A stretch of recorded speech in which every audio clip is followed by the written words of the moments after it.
Alright, what's going on, guys? So League Play has been out for about a week now, a little bit less. I wanted to give it a little bit of time before I made my review because I actually did have a video made the day after it came out. And then they did that patch that fixed probably 70% of the issues that I had with it. They fixed all that, so then there was no point in me uploading that video anymore. So I gave it a little bit more time, and I think it's officially time to do my review. Real quick, shout out to Scuff for the new controller. I'm on PC now, so I can use whatever controller I want. I don't know if I mentioned that before on YouTube. I think I did. I know we talked about it on stream. But yeah, I stuck with the Impact just because that's what I'm used to. I've been on PlayStation for the last few years. That's the controller I've been using. Maybe when they finally make a PS5 Scuff, I might try that one out, but for now, this is what I'm going with. So shout out to Scuff, use code Birdman, 5% off. Appreciate all of you guys that use that. Anyways, let's get into the video. So just an overall ranking of the League Play system itself. I would say it's probably the 4th or 5th best League Play system that we've had. Now you might be thinking, well, 4th, that's pretty good, right? That's not bad. Well, not exactly, because we've only had 5 real League Play systems because we didn't start getting League Play until Black Ops 2. And no Infinity Ward games, I would say, have a real League Play system with ranks and everything. They always just have a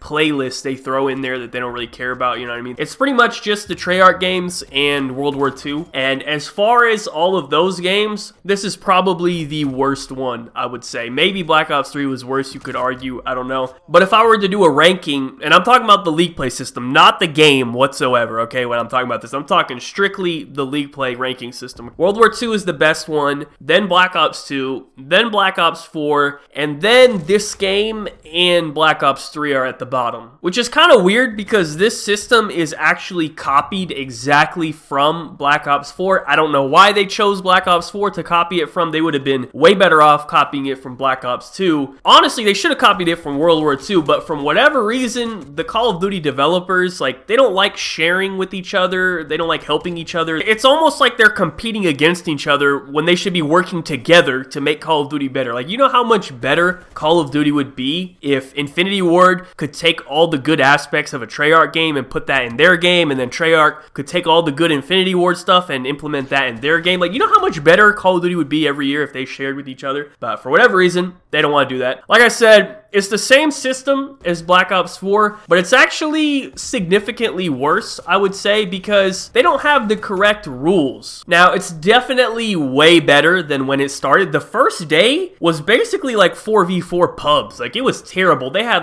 Molotov cocktails and jammers and all sorts of stupid stuff enabled in the game. So they did a little patch to take all of that out. And now, most of it is correct. It's still not completely where it needs to be. My main issue is that the score streaks are not correct. So if you guys didn't know, in competitive, they don't actually use the participation trophy system that we have in pubs this year. Comp actually has the correct kill streak system to where when you die, you lose all your progress and you have to actually earn your score streaks. But for whatever reason, Treyarch decided that League Play is not going to copy that system from the pros. I don't know why. Actually, if I had to guess, it would be to help all the terrible players get their streaks, because they're used to getting free streaks in pubs, so you don't want all these terrible kids to come into League Play and all of a sudden they don't get streaks anymore and they're like, oh, this is terrible, they don't want to play anymore. So I guess that is their reasoning, which is just pathetic. Nobody cares about those kids. If that's your attitude, competitive is not for you to begin with. Go into pubs and run around with your knife and go 4-20, bro. That's what COD is for you, bro. You don't gotta ruin League Play to try to satisfy little kids like that. But regardless, in a competitive game, this is just unacceptable, you know what I mean? Because streaks are very important. They can change the game and you need to actually earn them. Basically, what's happening right now is by the end of the game, both teams have built up their streaks at the same time by then, and then everyone all together in the last minute or two of the game all just starts spamming streaks trying to win the game at the end. And it's just really dumb. It doesn't make sense. So that's the number one thing that needs to be fixed right now. But there's also a couple more things that need to be fixed, and these are actually GAs. So basically a GA is something that the pros do. It's called a gentleman's agreement. It's pretty much stuff that is technically not banned in the official rules, rules, but the pros kind of just like agree amongst themselves like, hey guys, we're gonna GA this because it's unfair, it's overpowered, whatever. We're gonna agree not to use this. And the reason they do this is because the developers don't always agree on what should be banned or unbanned in the game. So there's a lot of stuff the pros will say, hey, we think all this shit should be banned. The developers like, I don't think so. I don't want to ban that. So the pros kind of have to like do it amongst themselves in order to get it done. So for example, in this gameplay, you'll see I'm using the AK. The pros actually don't use that gun anymore. I know they did at the beginning of the year, but then they banned it, as well as a few other things that are supposed to be GA'd, like snipers, RCXDs, smokes. There's probably something else that I'm forgetting, but there's a couple of things still left in the game that I think are technically not banned, but are GA'd, and I don't know if they're going to make those adjustments or not. But I think smokes and RCXD gotta go, man, because those two things are legitimately broken in the game. Like even for like pubs or whatever, like they're actually like broken because RCXDs kill you even with flak jacket, and even if it's like far away from you and you have flak jacket, it will still kill you. So if they could just fix that and nerf RCXDs, then okay, that's fine, I don't care. And then smokes are completely broken in this game. I don't know what's going on with them, but there's two things. Number one, they're one way, and number two, they take away your aim assist. So the person who throws the smoke, you could throw a smoke down and only you can see through it, but the enemy can't see through your smoke. So it's a one-way smoke, and on top of that, they also lose full aim assist on you in the smoke. So those two things just gotta go until they get fixed because they're legitimately like broken in the game. But like the AKs and certain guns and stuff, I doubt they will ever ban those. So I mean, it's whatever. If it's not banned, I'm gonna use it because I know someone else is gonna use it on the other team, so I may as well use it as well. You know what I mean? I'm not gonna go in there, put myself at a disadvantage and lose the game because I'm trying to follow the pros GAs. Like, it's not that serious, bro. I'm not a pro. I don't care. I'm just here for a little bit of competition, have a little bit of fun. Simple as that. So that's my thoughts on the gameplay aspect of it. As far as the system itself, it's terrible, man. So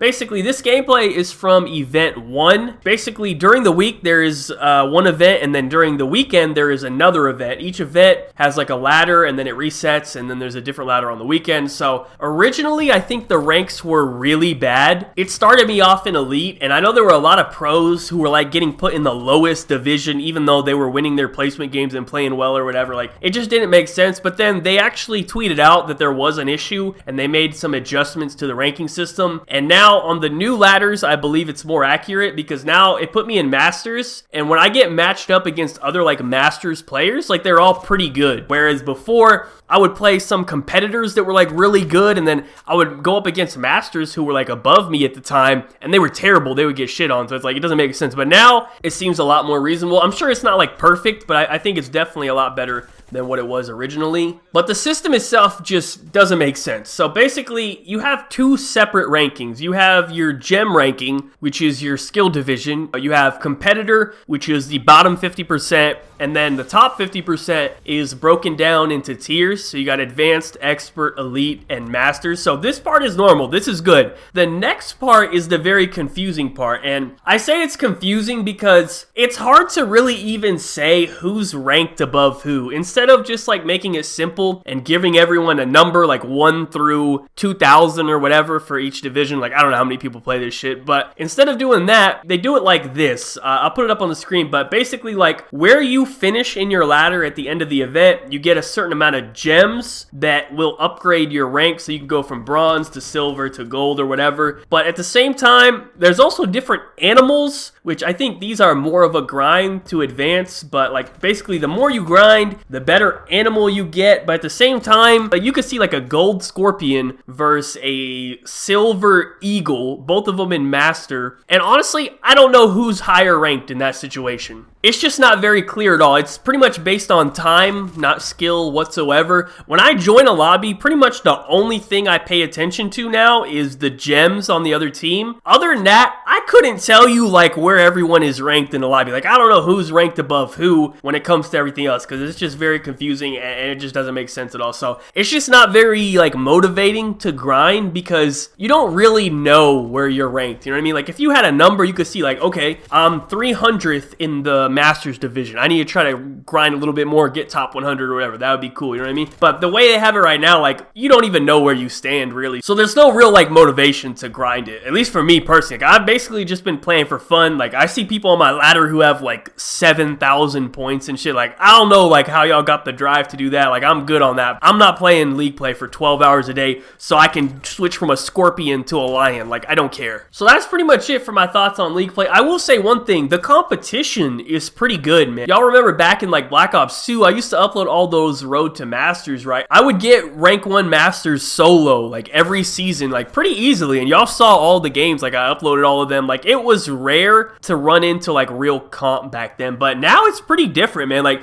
you gotta go in there ready, man. Like, it's not just a place to, like, chill and play some competitive. If you're in Masters at least, like, you gotta go hard, man, because these kids come in there cracked, bro. They're ready. Like, I've watched some pros stream it just to, like, see what everyone else was doing, and, like, even the pros were, like, losing games and stuff. Like, you really gotta go in there ready. So it's definitely some good competition, at least, if that's what you're looking for. Unfortunately, the ranking system sucks, and the rules are not 100% right, but hopefully, at the very least, the rules will be updated a little bit more as we go on. I can definitely see them fixing the rules a little bit more. I doubt they'll ever fix the ranking system or anything, but at the very least, we gotta have the correct rules, you know what I mean? But anyways, we'll see what happens, but as of right now, it's not a bad place to go in and get some comp, but if you're looking for like a true CDL, like, you know, same as the pros experience, that's not what you're gonna find in League Play. So anyways, we'll see what happens. Hopefully, if we keep complaining, they'll do something about it. Anyways, that's pretty much it for the video. Thank you guys so much for watching. Be sure to leave a like rating if you enjoyed. Subscribe if you're not already. Follow me on Twitter. Links in the description down below. Other than that, have a good day and peace out.